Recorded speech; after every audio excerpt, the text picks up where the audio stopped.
তো আজকে কিন্তু আমি তোমাদের সাথে অন্যরকম একটা লুক শেয়ার করতে চলেছি, যা আগে আমি কোনোদিন ক্রিয়েট করিনি বা চেষ্টাও করিনি। তো দেখো, তোমরা ভিডিওটা দেখে জানিও যে তোমাদের কেমন লাগলো। আর যদি কোনো রকম কোনো ভুল হয়ে থাকে তাহলে ক্ষমা করে দিও, অথবা কমেন্টে জানিও, নেক্সট টাইম থেকে সেরকম কিছু হবে না। তো দেখো, ফার্স্টেই আমাদের বেসটাকে ক্রিয়েট করে নিতে হবে। আর বেস যেমনভাবে করতে হয় সেটাই করছি আমি। একটা ময়শ্চারাইজার ইউজ করে নেওয়ার পরে একটা প্রাইমার ইউজ করেছি। আর ফাউন্ডেশনের জন্য আজকে কিন্তু মার্সের একটা ফাউন্ডেশন ব্যবহার করেছি।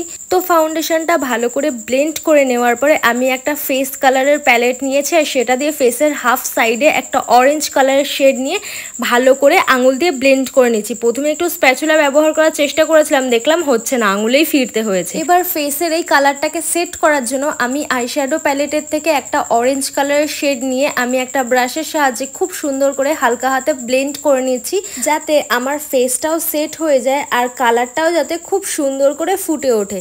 আগের কালারটাকে ভালো করে সেট করে নেওয়ার পরে আমি সেই ফেস প্যালেটের থেকে একটা হোয়াইট কালারের শেড নিয়ে আমার ফেসের অল্প একটু এরিয়ায় ভালো করে আঙুল দিয়ে ব্লেন্ড করে দেওয়ার পরে সেটাকে সেট করার জন্য আগের মতো একটা হোয়াইট কালারের আইশ্যাডো নিয়েছি, আর সেটাকে খুব সুন্দর করে হালকা হাতে ব্লেন্ড করে নিচ্ছি যাতে স্মাজ না হয়ে যায়।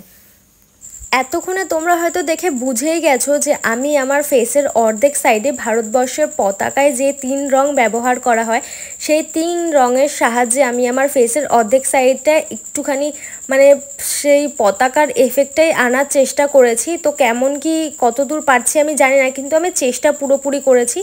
তো দেখো, এখানে আমি ভালো করে গ্রিন কালারটাকে আঙুল দিয়ে ব্লেন্ড করে দেওয়ার পরে ওটাকেও একটা আইশ্যাডোর সাহায্যে সেট করে নিচ্ছি, যাতে কোনোভাবে আর কি কালারটা স্মাজ না হয়ে যায়।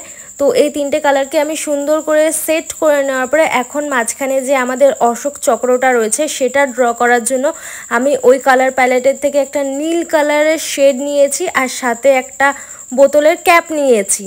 তো এটা হচ্ছে একটা টোনারের বোতলের ক্যাপ, সেটা দিয়ে আমি আর কি চক্রটা ড্র করার চেষ্টা করেছি। তো এক্স্যাক্ট গোল হয়েছে আমার। তো এই হ্যাকটা বেশ ভালোই লাগলো। তারপর একটা কাঠির সাহায্যে অশোক চক্রটাকে সুন্দর করে ড্র করার জন্য আমি দেখো আবারও সেই ব্লু কালারটাকে নিয়েছি, আর সুন্দর করে সেটাকে চক্রের ভেতরে দিয়ে ড্র করে নিচ্ছি।